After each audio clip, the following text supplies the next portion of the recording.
Hi, everybody. I'm Blair Basdrich, and today we are going to fill your head with chimps, smells, and wood. But first, Thanks to our amazing Patreon sponsors for their generous support of TWIS. You can become a part of the Patreon community at patreon.com/thisweekinscience. Disclaimer, disclaimer, disclaimer. In 1873, a federal law was passed in the United States, the Comstock Law of 1873. The law made it a criminal offense to sell or distribute materials that could be used for contraception or abortion, or even to send information about such things through the mail. The American Medical Association spoke up in favor of the law as a collection of bright-futured old men who could point out a fair portion of the lady parts on a chart that was missing some really important ones, by the way. They felt that not only was abortion a danger to women, but also that reproductive control raised the risk of, and I quote, a woman overlooking the duties imposed on her by the marriage contract.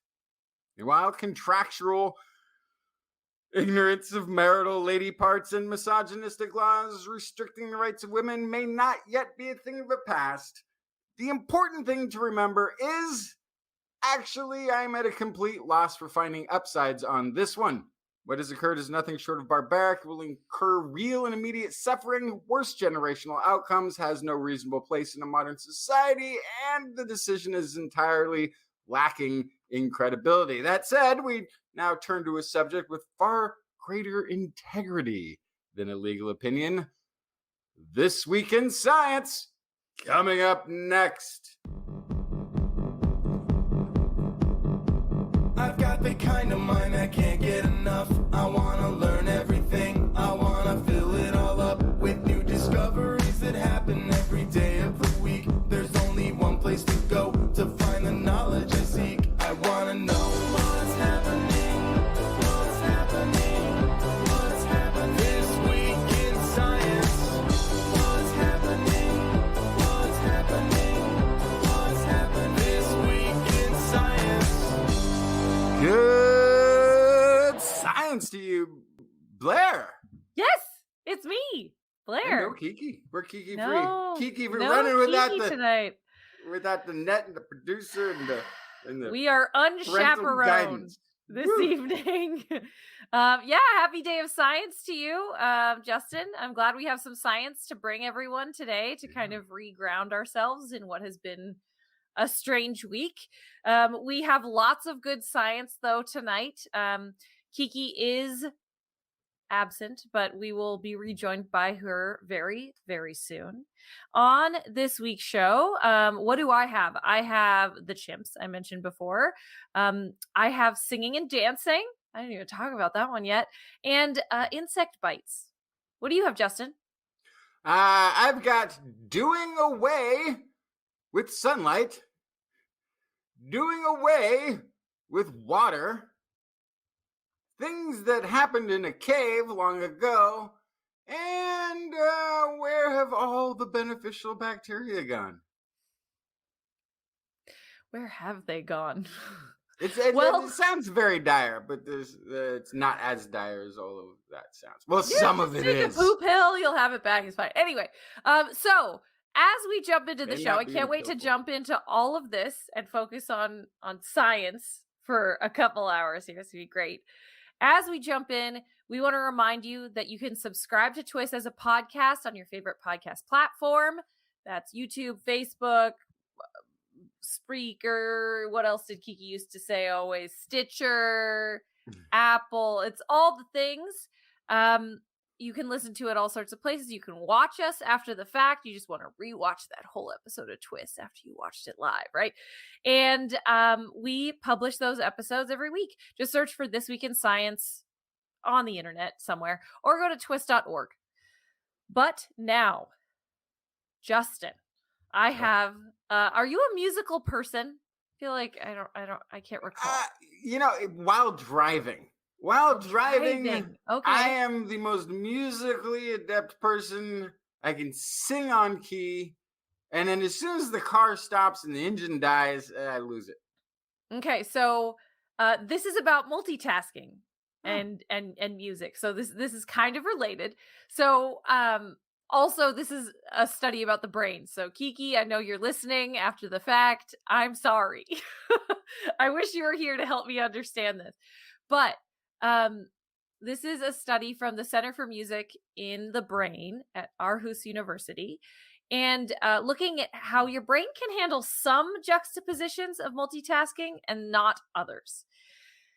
So if you tried to count right now a measured 1, 2, 3, 4, 1, 2, 3, 4, while simultaneously clapping the rhythm to Sgt. Pepper's Lonely Hearts Club Band, can you do that? No, because it's in a different time signature, right? Okay, but if you did the opposite, if you tried to clap 1, 2, 3, 4 and hummed the rhythm to Sgt. Pepper's, could you do that? Oh, yeah, maybe. That's what all musicians do when they tap a foot.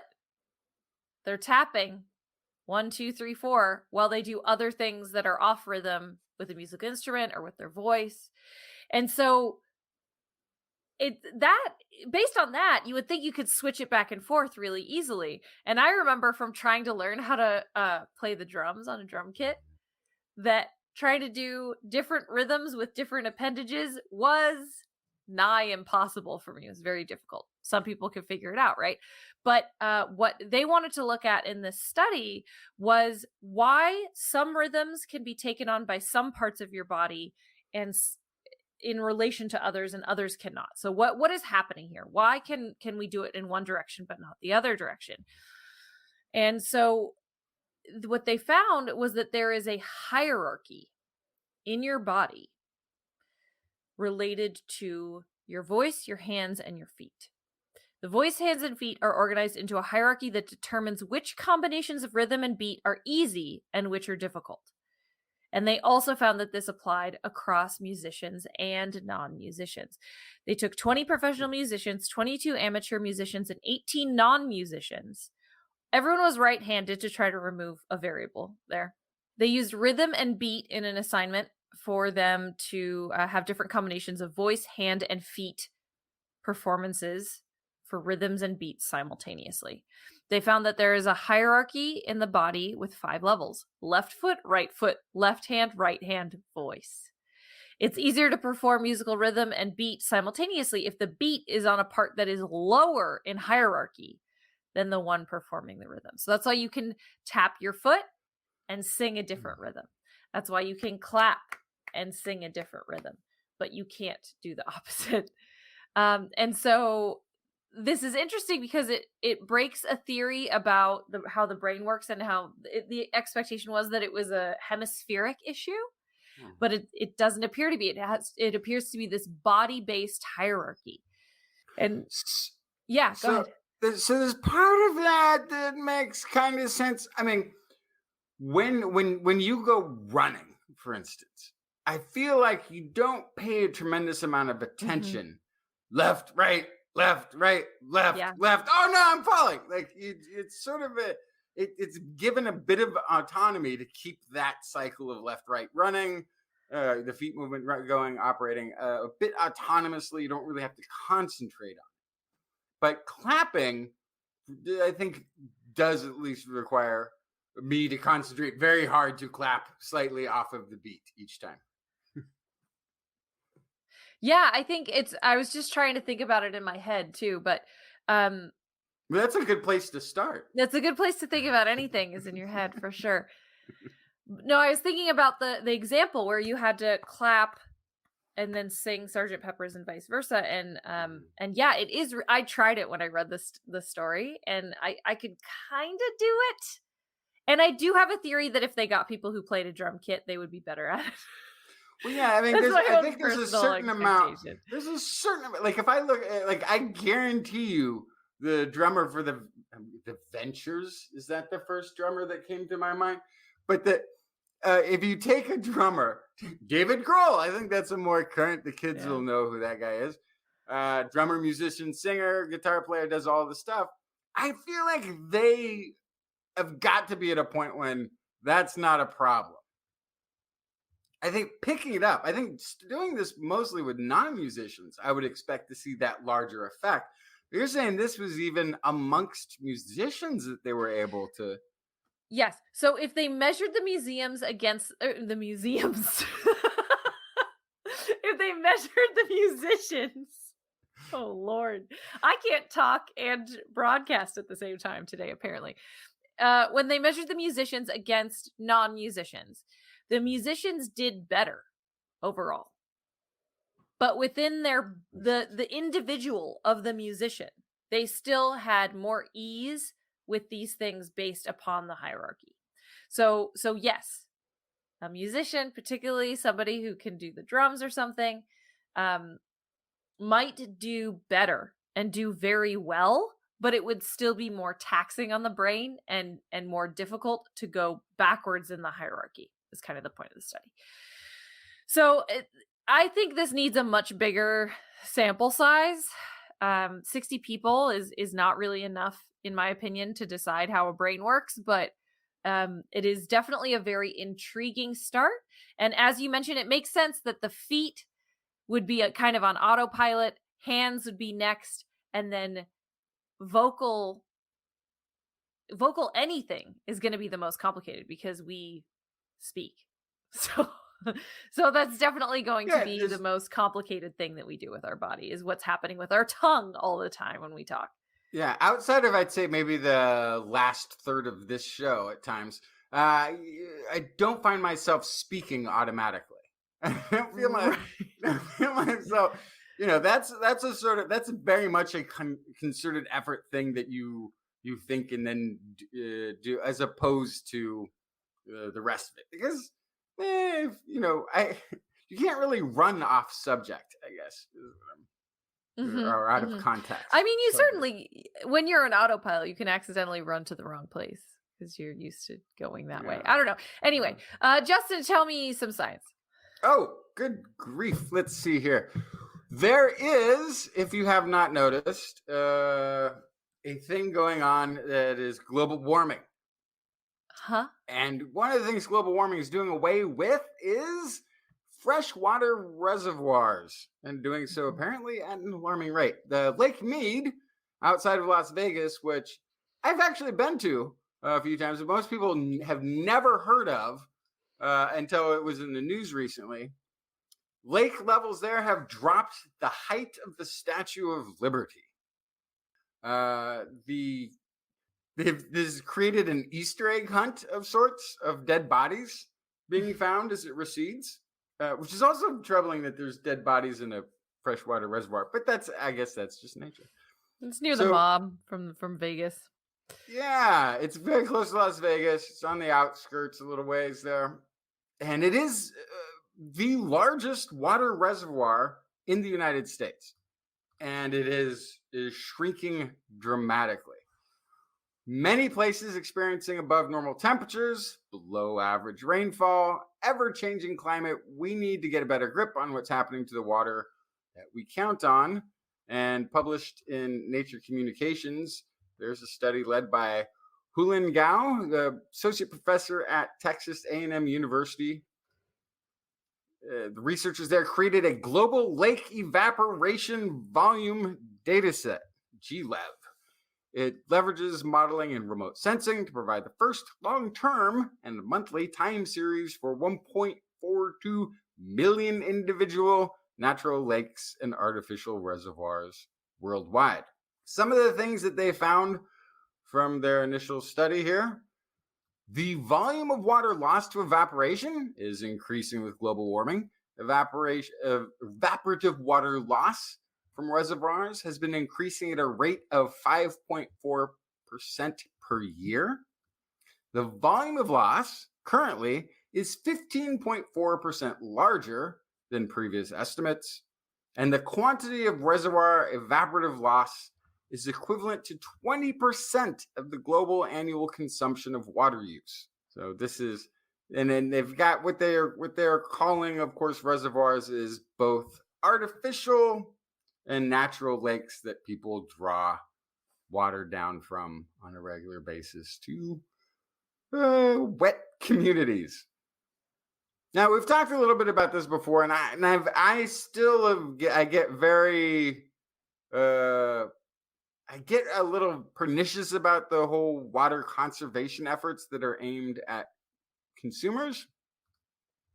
There's the state of California was asking people quite often. We'll do this. It'll ask people, "Hey, don't water on these days," or don't wash your car because we're in a water shortage and da, da, da, da, da. But the consumer, the spraying the driveway down to wash it, washing your car, watering your lawn, doing your garden, your showering, your bathing, your dishes, and all of those things within the state of California, at least, which is a good 40 million people, it accounts for about 10%, 10 to 11% of the water use of the state. Massive amounts go to other places. So, but it's very interesting that they're finding such a large and increasingly large loss from evaporation. The city of Los Angeles tried to do something by putting these like rubber or plastic black balls in one of their reservoirs to try to shade it from the sun. In retrospect, they may have just added a huge dose of microplastics to the water supply. Might be the only thing they accomplished.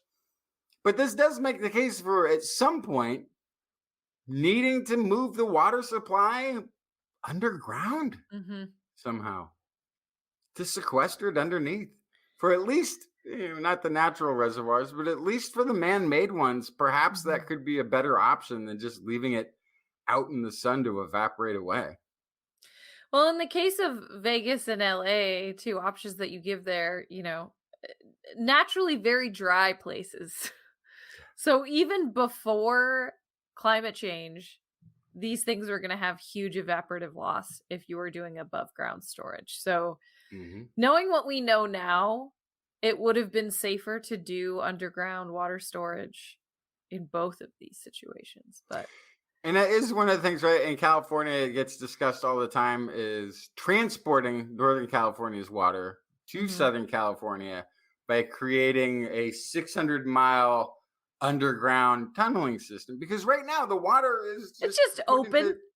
And it's put into concrete channels and just sort of flows down and evaporates all the way along as it goes. The aqueduct. Yeah. But also, there's so much that's going to be, it's such a dwindling resource. It's such a thing that people are going to be forced to focus on. Yes, the entire Southwest, the entire state of Arizona, if you fly over, it's all swimming pools and golf courses. It's ridiculous. It's in the middle of a desert. These are all things that people are going to have to address very soon. Although the export of water through farming and manufacturing, that makes up 89%-ish of the water usage, is really where it needs to start, where the focus needs to start. I don't think nobody should feel bad for having a garden that they water. Right. Yes. You're not the problem. You're not causing the problem, and you're not contributing to it either by watering your garden. You're an insignificant, it's not even that it takes a community kind of the thing.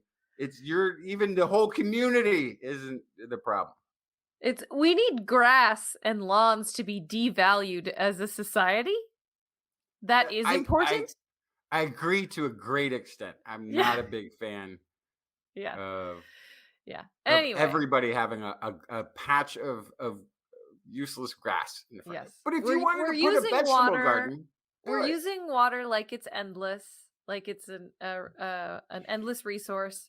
And on top of that, we are causing climate change, and those two things are eating themselves. And so it's a compounding problem. It should be an endless resource. But this is one of the rare things I'll take for the water thing. John Oliver, on his, I think just the last show, did a workup on water. Specifically, I think he talks about the Colorado River a lot and how they've been divvying up a pretend portion of the amount of water. They've been divvying up an amount of, like, okay, here's the river, here's how much water it is, and here's what different states are going to be allotted from that.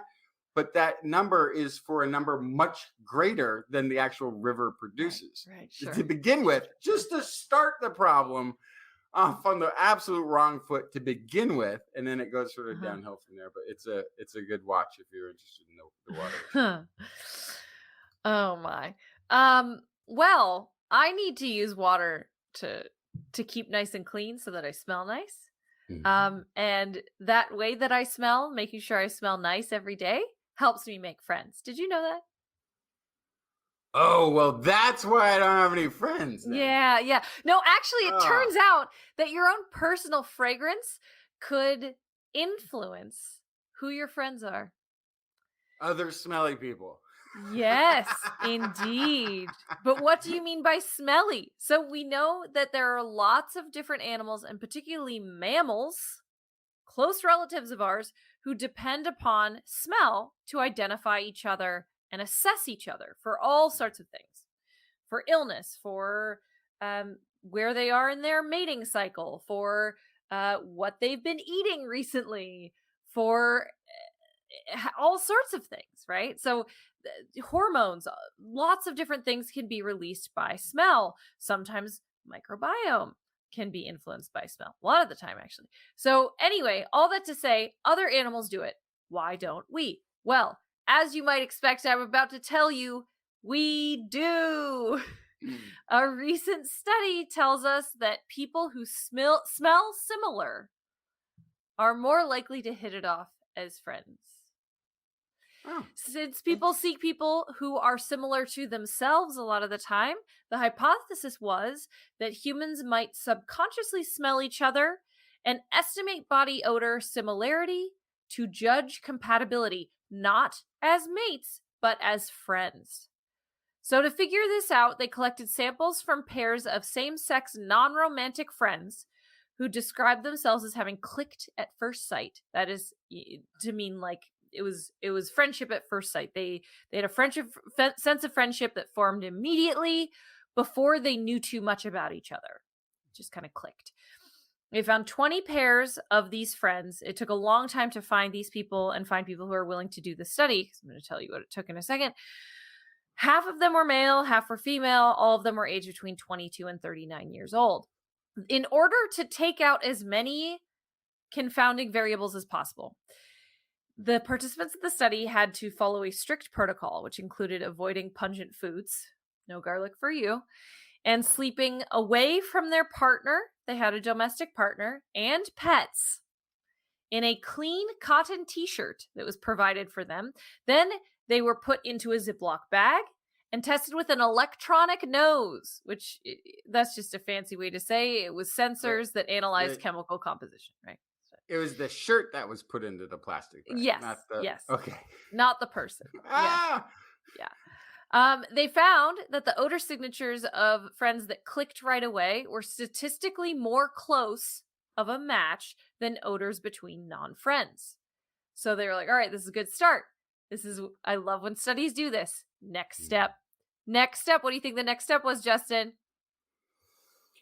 Oh, gosh, I don't know. Smell tests, of course. The team recruited human smellers.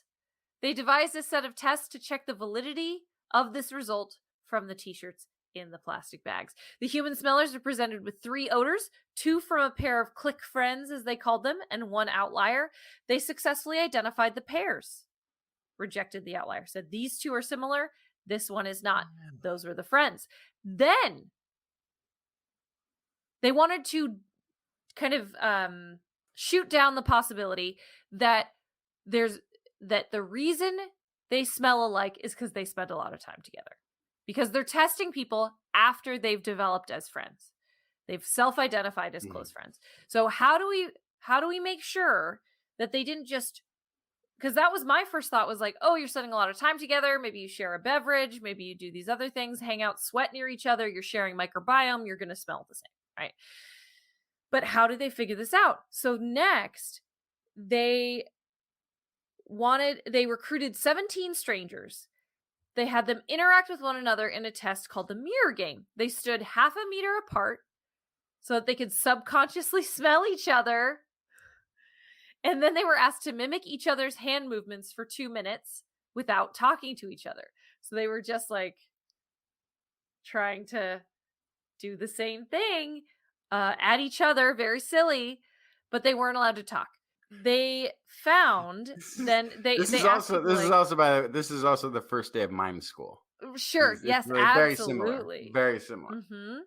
They found that the closer people's smell were to each other, the more they reported liking each other, understanding one another, and feeling greater chemistry between each other. Mm.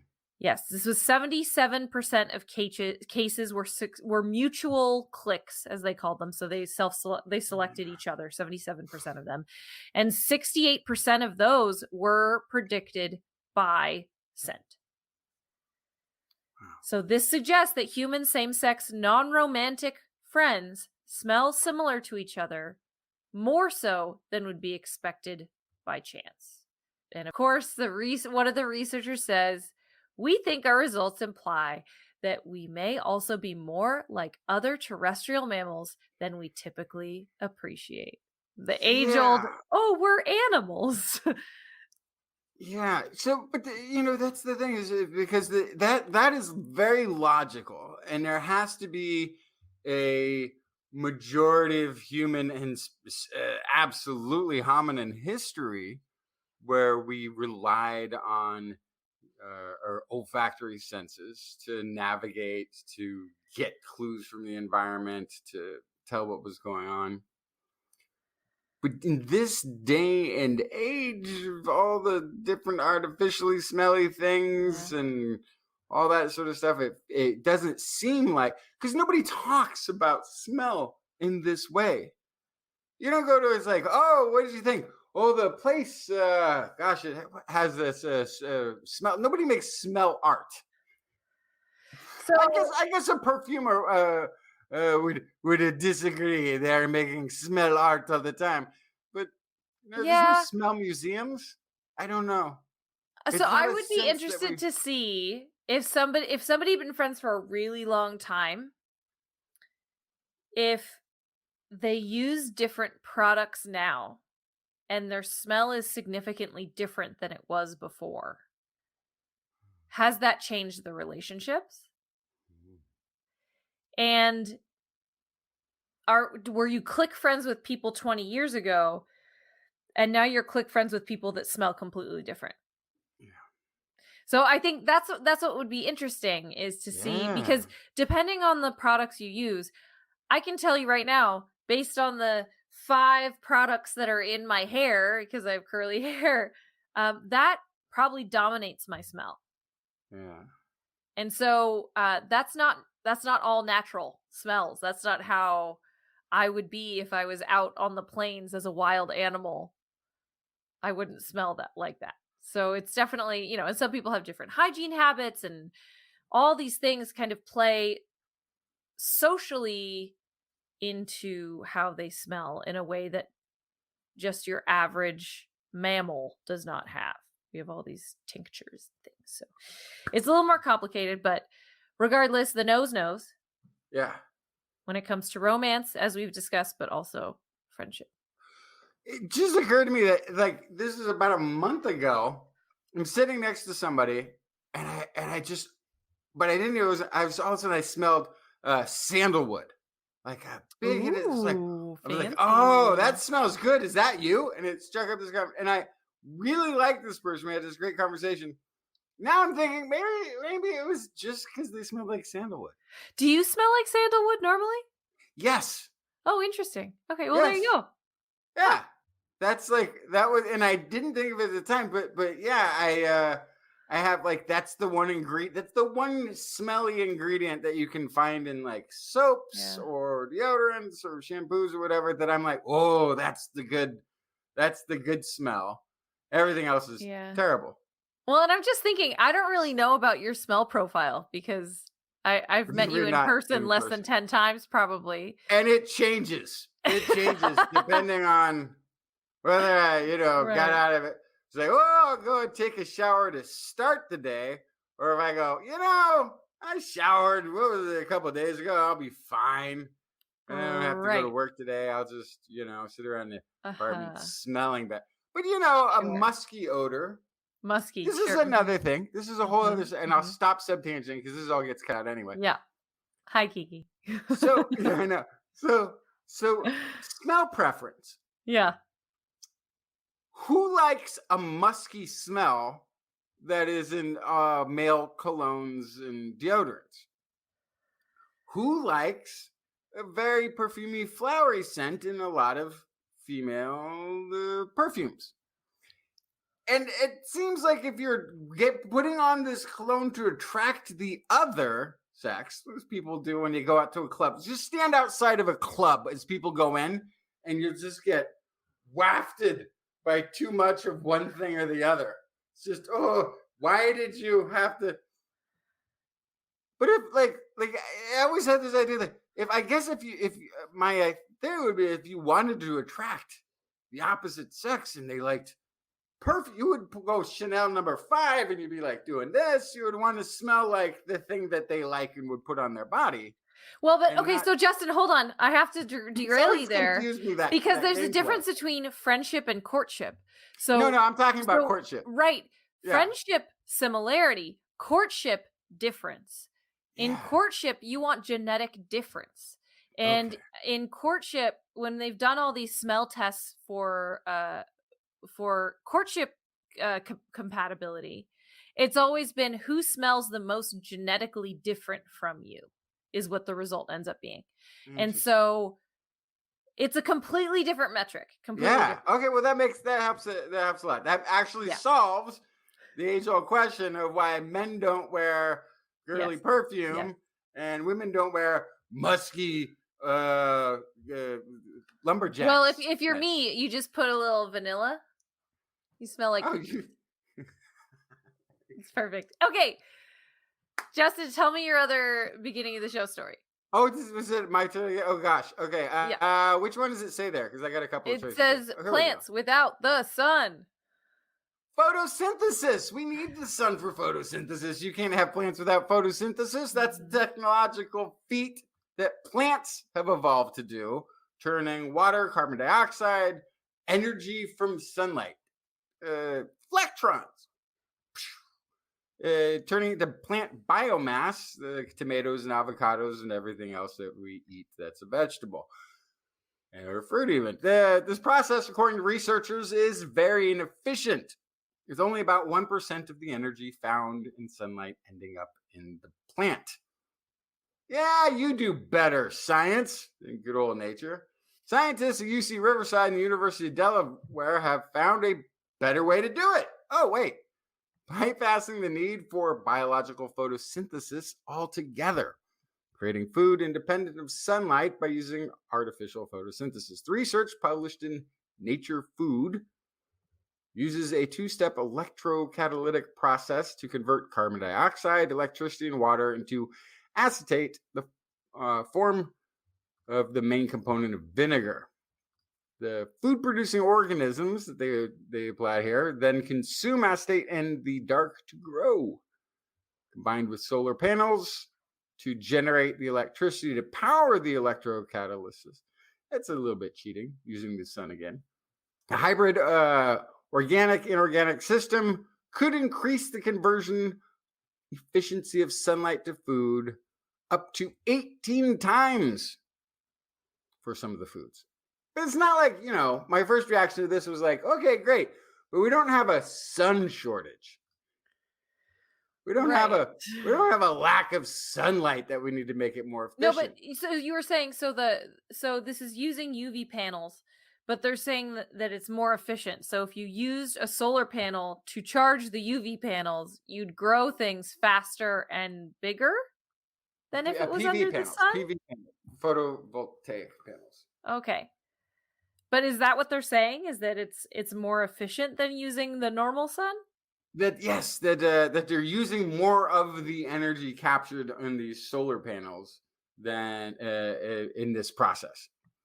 Now, so we do have, well, we don't really have a food shortage. We have a distribution problem, but still, it's if that can help reduce, I guess, cost and make things easier to grow where there's not. So there's really some neat applications. Yeah, let's hear it. Okay. So this is quoting somebody, corresponding author Robert Jinkerson, who I think has a wonderful name. I like that name. I've never heard it before. Jinkerson, a UC Riverside assistant professor of chemical and environmental engineering.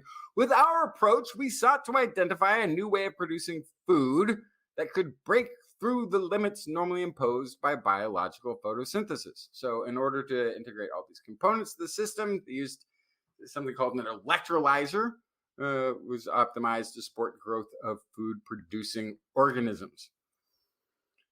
Anyway, let me jump down to the experiments. They had they were able to use this acetate-rich electrolyzer to grow things including green algae, yeast, fungal mycelium, that's mushrooms.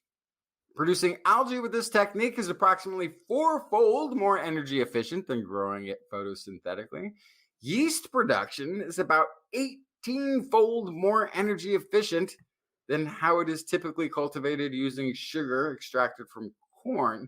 That's really interesting. That's got maybe some very intense biotech applications. We were able to grow food-producing organisms without any contributions from biological photosynthesis. This technology is a more efficient method of turning solar energy into food. But again, we're talking, we got plenty of sun. That's not a wasted or finite resource. But here's where it starts to get really interesting. That quote, by the way, was Elizabeth Hahn, doctoral candidate, Jinkerson Lab co-lead author of the study. They can do this on Mars. Mm-hmm. They can do this on a space station. They can do this. You can grow this, use this system underground. You can build an agricultural center this way in the basement of a large building in downtown San Francisco. My bunker. I see. Yeah, it says we found a wide range of crops could take the acetate we provided to build into major building blocks an organism needs to grow and thrive. With some breeding and engineering that we are currently working on, we might be able to grow crops with acetate as an extra energy source to boost crop yields, says Marcus Harlan Dunway, also doctoral candidate Jinkerson Lab. Yeah, so getting rid of the sun, we have more control over the growth process too, so that if this synthetic farm is in a place that's getting hit by droughts or global warming is creating very bad problems with the weather, whether it's increased cloud coverage or no rain or whatever it might be, this creates a controlled environment to be able to continue to grow at a sustainable fixed rate so that you know what your agriculture is going to produce by, again, the dark. So not everybody wants to eat mushrooms and algae, but they were also able to do, I think, I don't see here, but it was tomatoes and maybe even avocados, which is that's plenty right there. I'd live off of mushrooms. That sounds great. Yeah. So as many things are going underground, we may need to put our water underground and our food sources underground as well. How do they taste? Huh? Would they taste any different? No, of course not. It probably tastes better. Maybe. Probably tastes better without all that. I think about how sunlight on there. Soil quality impacts plants and how they taste. And if it's growing in this acetate medium, it's all kind of uniform, right? So I don't know. It's just something I thought about. I don't know. So they don't actually mention. Maybe you just hit on the thing. Maybe that's why they don't bring it up. No. They're like, shh, if we don't bring it up, no one will notice. No. It's I don't know. I think it's interesting. It does seem like a disruptive, to use like a tech term, right? Like a disruptive method for growing plants. It's interesting. Here's that list I was looking for of things that they investigated that they were able to grow in the system. Cowpea, tomato, tobacco, rice, canola, and green pea were all able to utilize carbon from acetate when cultivated in the dark, grown in the dark. Did you say cowpea? So, yeah, it's PEA. Okay. It I got so confused. I was like, we were Which just was talking on about cowpea last week to fertilize plants. But we were also talking about cowpea last week. Was there's a virus that attacks the cowpea? Oh my gosh, this is confusing. Guys, call it something Yeah, else. Call it something else. Anyway, okay, I get it. It's fine. Yeah, growing plants in space on Mars in a bunker. I love it. Let's do it. In the middle of an urban area where you don't have the acreage to dedicate to an open area farm. Yeah, you can grow plants without the sun. Love it. All right. Well, if you just tuned in, you're listening to This Week in Science, where we're just done with the quick stories halfway through the show. I'm Blair Bassers. That's Justin Jackson. Dr. Kiki is off this week. It's just the two of us.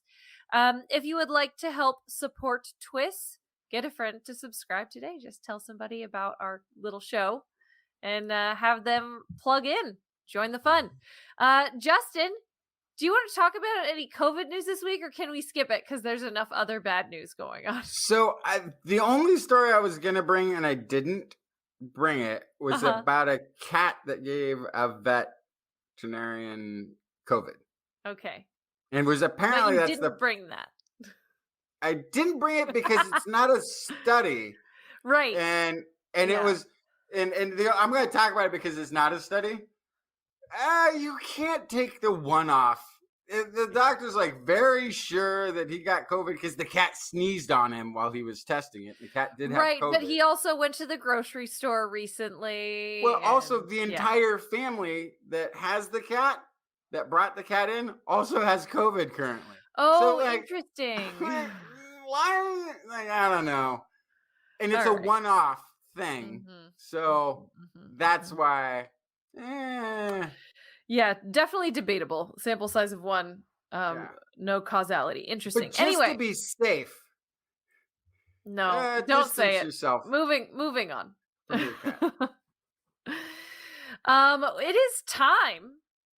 Oh. Where's my music? It's time for that part of the show. What part of the show is it, Justin? Is it time for Blair's Animal Corner with Blair? Loves are creatures, great and small. Biped, millipede, no pet at all. If you want to hear about animals, she's your girl. Except for giant pandas and squirrels. There's Animal Corner. What you got, Blair? I have so many fun stories. Okay, so first of all, I want to talk to you about wood. Okay. I know it's the Animal Corner, but I want to talk about wood. Specifically, trees are organisms. I guess they're not animals. They're not animals, but animals need them. And I want to talk about wood in streams. So this is a study out of Oregon State University looking at how wood is treated in streams by land managers. Now, for a very long time, before the 1970s specifically, pretty much the whole time there were white people in the United States before the 1970s, land managers, recreationists, and the public saw wood in rivers and they thought it kind of like dirty and messy, undesirable. They thought that it would kind of create log jams, create flood risk, impede navigation and transport if you're trying to use the stream as a way to get from point A to B. Just looked like debris. They wanted these clean, flat, glistening rivers. And so the way that land managers, you're seeing where this is going, the way that land managers took care of these, they removed deadfall from rivers. As is often the case, when we walked on the scene, we were like, I'm going to fix it all. Turns out there's a reason that these things are that way. There's also a reason that the original stewards of this land, the Native Americans, understood these things, left them as they were, right? This is a conversation we have in relation to fires and all sorts of other things related to land management. If you want to learn about land management, talk to the original land managers, right? But anyway, since the 1970s, land managers then realized, actually, pieces of wood in streams are important for fisheries. It's an important piece of fish habitat, creates shade, creates cover. It slows down water, does all sorts of things to help fishes survive. And so they started putting large pieces of wood back in streams for fisheries. But this recent Oregon State University study wanted to see how wood in streams impacts terrestrial animals. How does that impact birds and land-based animals? We know that it impacts fish, but what do these pieces of wood do for them? You can probably guess. They looked at a year of footage for motion-triggered videos that they set up near multiple large log jams in a creek just west of Corvallis, and they found the hidden role of wood in streams. What did they find? What do you think? I don't know. That's good. What do you think they're using the wood for? Birds and land mammals. Places to land to get a drink of water. Absolutely. What else? More else. Place to hang out while they're bathing. Sure. What else? Places to go for a swim. Well, so they don't need the wood to swim, right? Because there is the water. What? But you want to dive off of, you got to jump off of the thing. So the number one, because the food source collects around there. That is a big one. But the number one use of log jams is movement. They have to traverse the streams. Oh, okay. So they're using the wood to get Bridges. from one side to the other. They observed 40 species during that period. Mule deer, raccoons, kingfishers, chipmunks, deer mice, western gray squirrels, opossums, robins. They observed all sorts of animals. Movement was 68% of the occasions. Rest, 18%. Just go on a nice float. Food handling and eating, 9%. That was one of the ones that you brought up. And so they saw all this diverse use of this space that is essential to survival.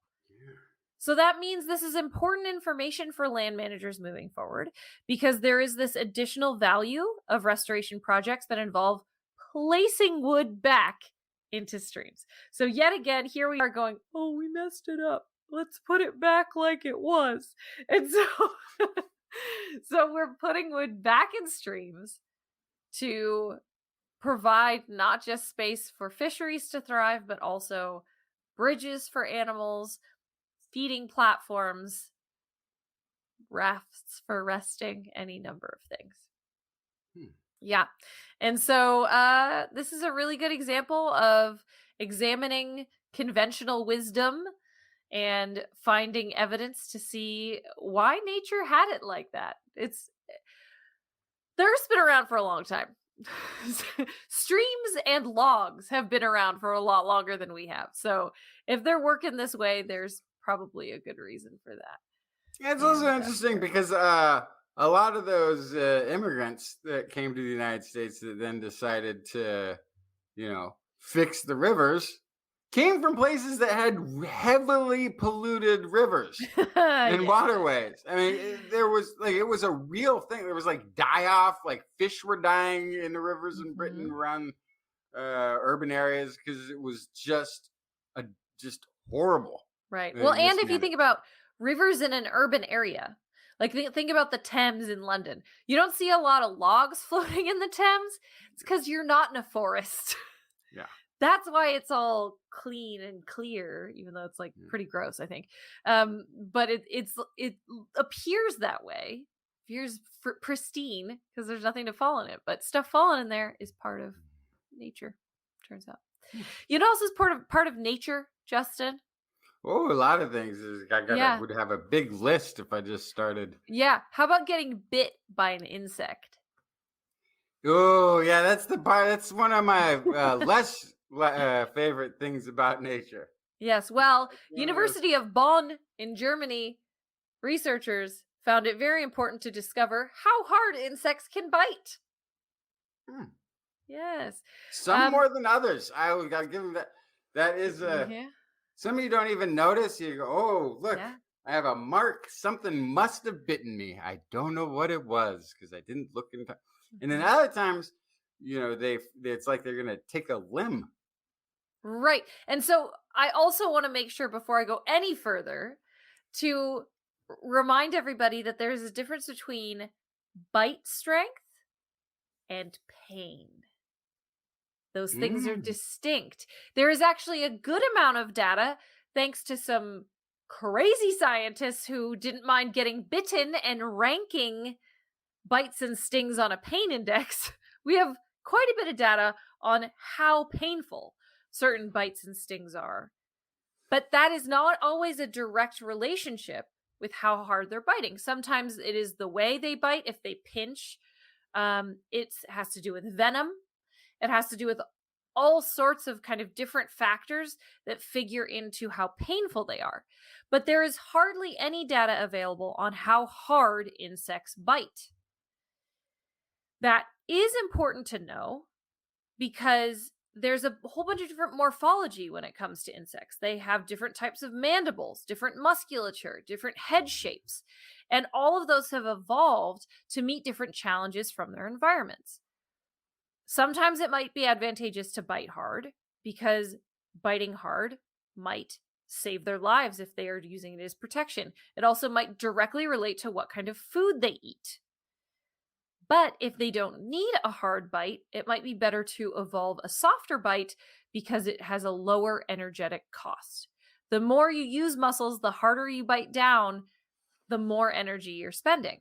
And so the bite force of an insect actually has really interesting ecological implications and conservation implications. Mm. So these researchers wanted to develop an apparatus to test insect bites. They hold an insect up to a sensor. It defends itself by biting down on two metal plates, and then they transfer the pressure to a crystal. The crystal generates a load-dependent voltage that is transmitted to a laptop via an amplifier. And so they have these differently sized interchangeable bite plates. The system is So it's battery kind of powered. like one of Remotely. those grip tests or those love meters that you'd find in the Yeah. old fashioned arcade. You grab the thing and hold it, and then it would and then tell you how Yeah. your date was gonna go. Exactly, yeah. Hot stuff. Here, I wanted to show you a picture of this apparatus, but it's really hard for me to do both things at once, so I'm gonna vamp. Here we go. So here is a beetle, a stag beetle, biting the metal plates of the sensor. And so again, this thing is battery powered, so they can bring it out to the field. And I love this for stinging insects. They didn't want to get stung while they were holding the insect. So they have a vial that can attach to this thing so that the whole insect is in a vial except for the head and mouth parts, which protrude from a little hole. Then they can poke it up at this metal plate. Usually when you hold an insect up to these metal plates, they're like, what's coming at my face? Bite. But if they don't bite right away, then they just stroke the insect heads gently with a delicate brush, and that just kind of irritates them into biting. So it's not invasive, which is great. You can pick an insect up, measure their bite, and put them right back down in the wild. I love it. But yeah, so from this, you can extrapolate information on what they eat, potentially what predators they're defending against, and conservation wise, if a particular food source is disappearing, knowing what an animal is adapted to eat can help identify replacements. So that's also really important. But yeah, I think this is such a cool, innovative way to study something that hasn't really been looked at before. Yeah, that's pretty neato. Mm-hmm. Insect bites. And last, I have a Yes. story that I know Justin's very excited to talk about. Yes, this is, I think, my favorite story of the week, even. This is a story from University of Kent and University of St. Andrews, and it is a story of chimpanzees digging wells. So, talking about water storage underwater. This is this is a one-off case that I'm just going to kind of tell the story of. So this is not any sort of empirical study. This is not something that's there's a hypothesis being tested. This is something that was observed that is wild, that requires further research now. Mhm. So this is in the Waibiric chimp community of the East African chimpanzees in Uganda. There was this chimp that was introduced to the community called Onyofi, and she was a young female who arrived in 2015. She was immediately very good at digging wells.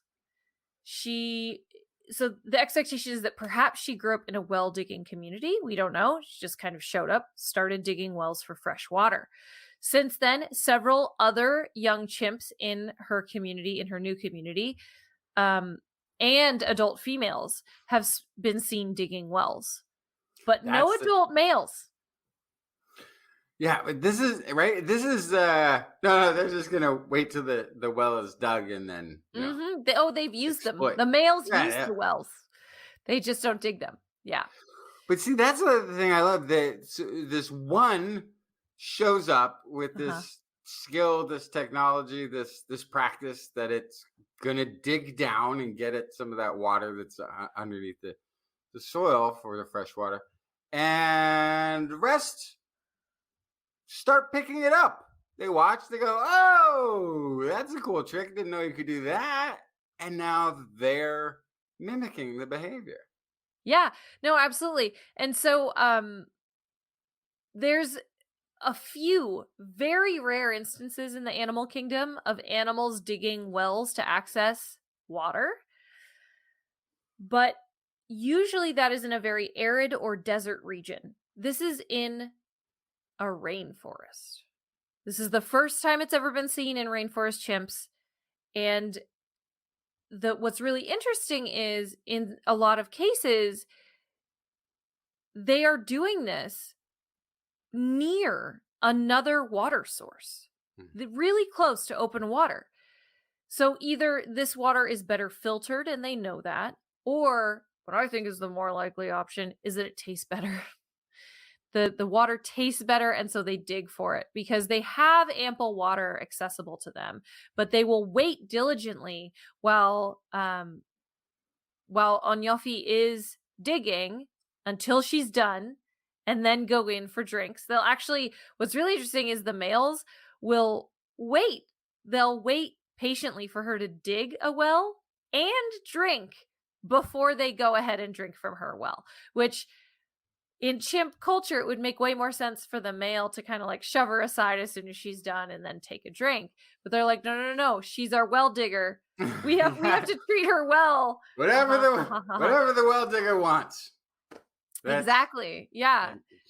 Yeah. And so she's been carefully watched by both young chimps and other adults. So this appeared to be a novel behavior when she showed up. And what they really want to know is what is going to happen in the next generation? What's going to happen when these young males, because young males have learned to dig wells from her. It's just the old ones that haven't bothered to learn new tricks. Right. Are the young males, when they grow up, are they going to continue to dig wells? And how will information continue to be disseminated? Are they all going to teach the next generation after this how to dig wells and use this new strategy? And I think aside from this just being a really cool thing that happened, and a really cool example of how smart chimps are and animals are in general, this is, I think, a good reminder that if we understand how new skills are learned within an animal community, we can actually use that to our advantage for conservation. So, for example, if animals are from an area where water was always prevalent, And as we previously discussed in the show, water sources are drying up. If we can teach wild animals how to dig their own wells, will that help their survival in the time of climate change? And by teach, we mean, like transplant an individual who knows how to do it, and they can teach each other and all that good stuff. Yeah. I don't know. Yeah, that's such a. That's not. It's not an intuitive technology. The only thing I guess I'm trying to think of what I've seen that does that, and I'm thinking it's. I think elephants. Elephants dig out a well in an arid place, I think, to get to the groundwater. I think I've seen that. Gosh, but I don't know what else can really do that. But it's. I want to know where's this other tribe she came from. Yeah, I know. I group. want more information about that. They honestly might not know. Yeah. Because it'd be interesting to see if they're still, or if the reason is their water source is full of predators that hang out there, and so they're just afraid to go to their water source. And it turned out we'll just dig our little wells here instead of going over there. I like the filtered idea. That makes tremendous sense too, because that's probably going to be a lot. That's the most filtered water in the world. Actually, is stuff that springs up from underground and is considered pure spring water. It goes through all that. Interesting. Yeah. So I think smart. Yeah, this is a very cool example of another way that apes are really smart. And I know Fada in the chat room asked, is it possible that these chimps have interacted with humans and saw humans digging wells and are imitating that behavior? It's possible. Again, we don't know where she came from. So I have no idea if that's something that she was taught from a human or from other chimps, or it is. If she came from an arid region, I think it's very possible that that's just normal chimp behavior where she comes from. So, I don't know. More study is needed, as is often the case. Yeah, and it could have been a completely accidental chimpanzee discovery, digging out a termite mound or something. Oh, absolutely. And then going down far enough to hey, if you keep going, you get to water. Yeah. What I thought was interesting that you didn't touch on is that they had crafted metal shovels to do the digging for the well. That's the part you left out. I thought that was the shovel and bucket technique that they used. Oh yeah. Well, chips and tools. They're good little tool makers. That's what's terrifying about them. Anyway, that's all I got for the animal corner tonight. Hey, if you're interested in a TWIS shirt or mug or another item of TWIS merchandise, usually with animals on them, head to twis.org and click on the Zaza link to browse our store. Now, Justin, what science do you bring me this evening? Oh, I don't remember which one I did next, but I think it's going to be the cave story. The cave story. The cradle of humanity is in Africa. This is a long time ago when the first hominins started to show up. About 84 years ago. No, it was way before that. But about 84 years ago, a cave in South Africa was discovered to contain a rich history of early hominin fossils. It's actually it's just one-stop shopping for an anthropologist there. In one area, there was fossils of early Homo. This is the earliest of the human line, be it ever so winding, dating back 1.5 to 1.8 million years. In another spot in these caves is stone tools and later versions of Homo, along with Paranthropus, which is a distinctly more ape-like group of early hominins, was also there around the same time. These date between 1.1 and 1.6 million years ago. So we have this nice transition from early Homo to kind of more modern Homo, and even some of the side by side or possibly intermingling there as well. In yet another area, there was discovered Australopithecus africanus, the most ancient of all human species, dating back from about 2 to 2.6 million years. So there's now millions of years of evolution here in this one cave. As hominins evolved, so did their technology. And the latest discovery is thanks to an evolution in technology and tactics. Previously, the Australopithecus in the cave system was dated in relation to the calcite and the flowstone. It was presumably covering some of the fossils and material. And this is sort of typically a kind of thing that is done when dating really, really ancient sites, fossil sites like this. You can't just test the fossils themselves to get a date that's that old. So very typical of ancient dating techniques. It's not always the direct object that you wish to date that gives you the range, but there's something else in the environment, something that covers it, layers of soil and a specific type of growth of rock. Like you can get some of that calcite that they looked at. One of the techniques that they use is when water flows and creates these calcite, these deposits inside of a cave. It brings the uranium with it, but leaves the thorium behind, and so you just have a half-life countdown clock of uranium at the site. Things like this. There's all sorts of things that they have to use. New research presented in a paper published in the journal TWIS reevaluates the age of these Australopithecus, because one of the things that they had kind of been aware of or become aware of is that the flow in the calcite that they were measuring is not as old as the rest of the cave.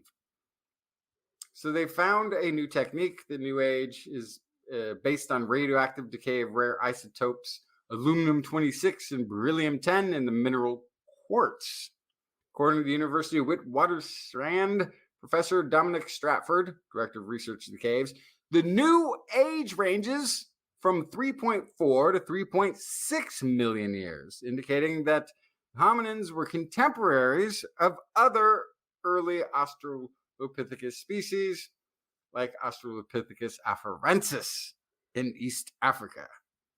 So that's like Lucy, that's like the oldest house. So this has sort of been a thing. You have East Africa where they've got 3.5 million year old Australopithecus, and then South Africa has 2.5 million years. So there's 1 million years of Australopithecus running around, to the point that the Australopithecus in South Africa was thought not to be a human ancestor, because the early Homo species showed up, they thought, too soon in relation to that.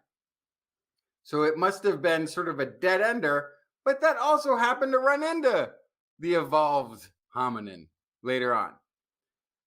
Now, with this new dating technique, the Australopithecus gets pushed back 1 million years in South Africa, and now fits actually the rest of it. So even though it's a radical pushback in timeline, it's actually it fits the rest of the puzzle pieces that had been laid out over time. So it's not really a radical discovery in that sense. It's still new evolving techniques, better observation, and we get more accurate dating. This is why we keep this stuff, man. Like this is I report on this kind of stuff at the Animal Corner all the time, that like these museum specimens we've had for 100 years were identified as the wrong species, and actually it's this other thing, and we learned this item about it because we have whale pelvises from the past 100 years from a bunch of different species. You know, like it's just, as science gets better, we're gonna hone in more and more and more on what actually came before us, and it's I love that it fits the story so much better. That's great. That means we were on to the right track there. Yeah, and it was also just sort of interesting because in this one cave area, you see all these sort of landmark points of evolution showing up. It was a popular cave. Yeah, popular cave. It's a great place to hang out, apparently. Until it wasn't. Until you got caved in and became a time capsule occasionally. And now it's a great place to hang out again if you're an anthropologist.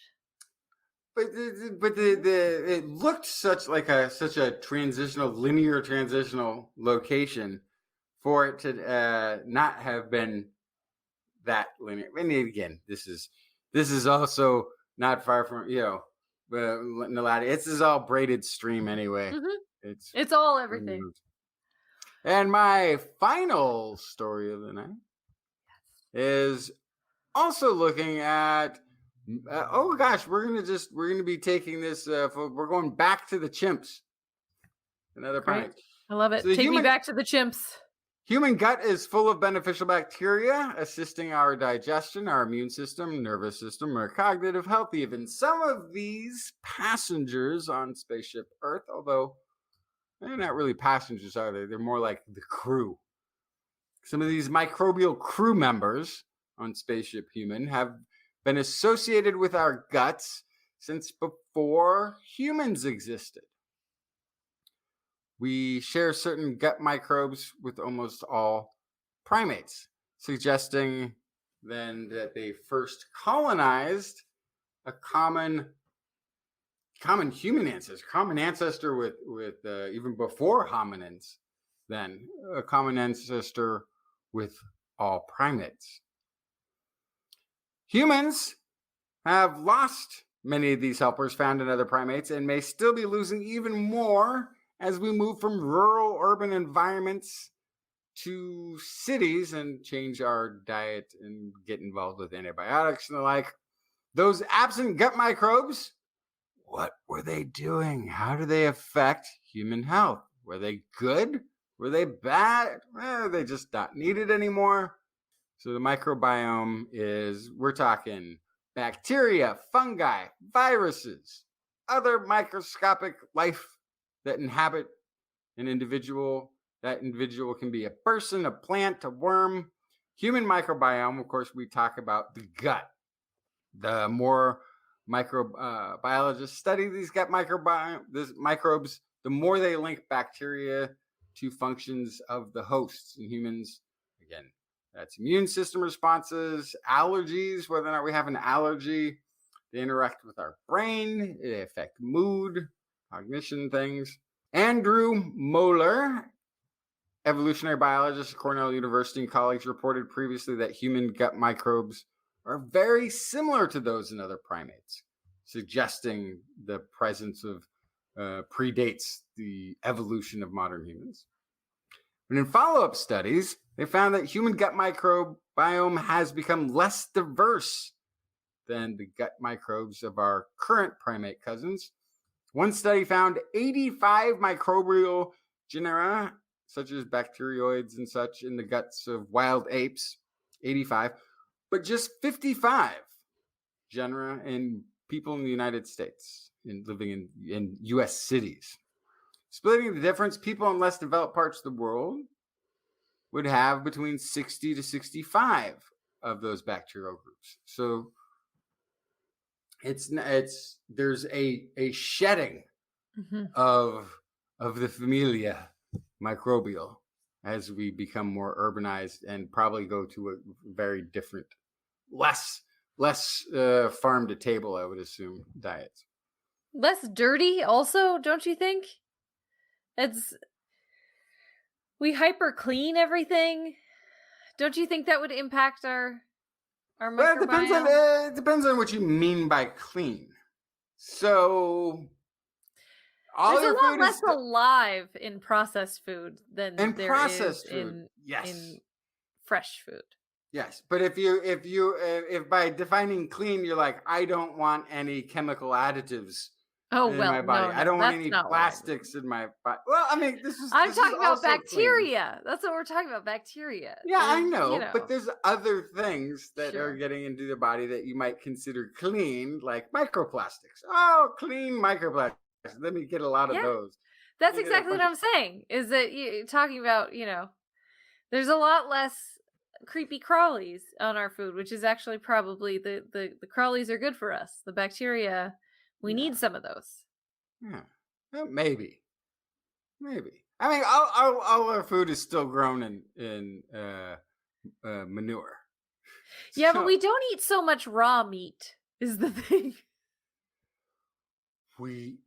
some people do, but yeah, I don't know that people think, who's eating the raw meat? Who are these raw meat eaters who you're talking Apes? about? Oh, yeah, they don't cook their food yet. No. You gotta have a conversation. That's what I mean. That's what I'm talking about. The microbiome, right? Yes. It's all, we cook our food. We Yeah. flash freeze our food. Yeah. We You know, it's funny. chemically treat our food. Yeah, you know what was funny though? I was literally not thinking about the intersection of modern human versus chimpanzee when you were saying these things. I was thinking of city dweller versus rural dweller. Sure. Because Mhm. city girl, because I'm still a little raw when city girl assumed my little town of Davis, a mere 70 miles inland, was just chicken coops and wandering cattle. I mean, Yeah. that was. Just take a was bite out of actually- one that passes by. I'm like, we don't eat raw meat just because we live 70 miles from the city. We also have paved roads, and even a street light got put in a little while back. But you're in my microbiome, not that different. Yeah, probably not very different. So yeah, they're pointing to like, oh, there's all these things. There's the urbanization. There's changes in diet, antibiotic use, stress, hygiene. They point out better hygiene possibly contributes to the loss of human gut microbes.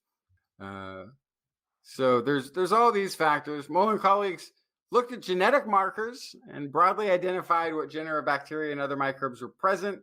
Now they've taken a closer look at exactly what microbial species have gone missing from the human gut to try to compile the full genomes of the current gut microbes and our closest relatives. And he says here, you can tell what went extinct by looking at what's in other primates. So they collected all this. They got chimps, bonobos themselves sequencing the DNA feces to see what's there. They also accumulated other samples of gorillas and other primates from researchers. They even used some ancient DNA from human populations, and basically they say that humans have lost 57 of the 100 or so branches or clades of microbes currently found in chimps and bonobos. It's about half the groups. They were able to estimate when some of the human gut microbes disappeared. A few were lost thousands of years ago, and some have disappeared much more recently, with, again, city dwellers having lost the most. Already, efforts are underway to collect and preserve microbes from people who live far away from cities, like Davis, California, a mere 70 miles from San Francisco, in case they have conserved some of the missing microbes. Kyle Meyer, a microbiologist at UC Berkeley, argues such losses are not necessarily a problem. Maybe we don't need them, he points out. But Moeller, the researcher who conducted this study, says, we are really doing some scary stuff to our microbiomes, he warns. So depending on what opinion you have, it's not a big deal. It's probably just stuff we didn't need, or now this is why we have asthma. This is why we have so much stress. This is why whatever it could be. There could be like all sorts of, there could be microbes that we used to keep us healthier. Or they might have just made it so that we could drink puddle water without getting sick. But by collecting these, seeing their interactions, testing it, learning, and, very important, preserving and identifying and preserving the missing members of the current human microbiome. We can, the researchers plan to be able to see what their effects were, whether or not they are beneficial, And then you could, of course, create a probiotic Mm-hmm. based on a bonobo. Yes. Give me it. Please Give me a give me bonobo probiotic. the bonobo probiotic. I don't think they had tummy aches as often as I do. Give me it. Oh boy. All right. Well, Justin, do you have any final comments? No, that was it. And we didn't finish though. You still got stories, right? No, I'm all done. That's it. Did we just? Oh, look at that. We are right at a tight 90. Except we started late, so we're actually under time. So we just It's all right. so what we do is we do the end of the show. Yeah. really Extra slowly. slow. Yeah. That's true. We'll take our time. Well, Run, I run. hope you enjoyed the show tonight. Justin, do you have any final comments you want to add? Nope. Okay, great. Well, shout outs to Fada for his help with social media and show notes. Shout outs for show notes. Gord for manning the chat room. Identity4 for recording the show. Rachel for all of the assistance. Especially thank you very much this week, Rachel, for all of the editing assistance. And I'd like to thank our Patreon sponsors for their generous support. Let's see if I can do this as effectively as the great Kiki. Thank you to Teresa Smith, James Schaefer, Richard Badge, Kent Northcote, Rick Loveman, Pierre Velazarb, Ralph E. Figueroa, John Ratnaswamy, Carl Kornfeld, Karen Tazi, Woody M.S., Chris Wozniak, Dave Bunn, Vegard Skevstad, Hal Snyder, Jonathan Stiles, aka Don Stylo, John Lee, Ali Coffin, Gaurav Sharma Ragan, Derek Schmidt, Don Mundis, Stephen Albaran, Daryl Mazurczak, Stu Pollock, Andrew Swanson, Fred S104, Sky Luke, Paul Ronovich, Kevin Reardon, Noodles, Jack, Brian Carrington, Matt Bass, Vote Beto for Texas, John McKee, Greg Riley, Mark Hessenflow, Jean Tellier, Steve Lessman, aka Zima, Ken Hayes, Howard Tan, Christopher Rappin, Dana Pearson, Richard, Brendan Minish, Johnny Gridley, Remy Day, Flying Out, Christopher Dreyer, Artyom, Greg Briggs, John Atwood, Rudy Garcia, Dave Wilkinson, Rodney Lewis, Paul, Philip Shane, Kurt Larson, Sue Doster, Jason Olds, David Neighbor, Eric Knapp, E.O., Kevin Parachan, Aaron Luthen, Steve DeBell, Bob Calder, Marjorie, Paul Disney, David Simmerly, Patrick Pecoraro, Tony Steele, and Jason Roberts. That is a lot longer than the last time I read Patreon supporters, and that is awesome. Thank you for all your support on Patreon, all of you. If you are interested in supporting us and joining the crew, you can find information at patreon.com/thisweekinscience. Remember, I don't know if we even brought it up last week, there will be no show next week. 2 out of 3 hosts will be in limbo. Therefore, no show next week, but we will be back on Wednesday, July 13th at 8 Pacific time, broadcasting live from our YouTube and Facebook channels and from twis.org/live. Want to listen to us as a podcast? Just search for This Week in Science wherever podcasts are found. If you enjoyed the show, get your friends to subscribe too. For more information on anything you've heard here today, show notes and links to stories will be available on our website. That's at www.twis.org. And you can also sign up for a newsletter that I will at some point write. You can contact us directly. Email Kirsten at thisweekinscience.com, Justin at twistminion@gmail.com, or Blair at blairbaz@twist.org. Just be sure to put TWIS somewhere in the subject line. Otherwise, your email will be spam filtered into a chimp well. That's right, and nobody wants to go down there looking for that. It'll get all soggy. You can also hit us up on Twitter, where we are at TWIS Science, at Dr. Kiki, at JacksonFly, and at Blair's Menagerie. We love your feedback. If there's a topic you would like us to cover or address, or a suggestion for an interview, please let us know. We will be back here next week. Yeah, in 2 weeks. Week after 2 weeks. Hope you'll join us again for more great science news. And If you've learned anything from the show, remember, it's all in your head. This week in science. This week in science.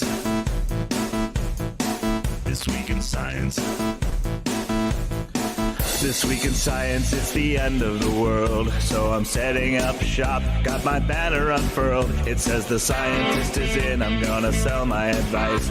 Show them how to stop the robots with a simple device. I'll reverse global warming with a wave of my hand.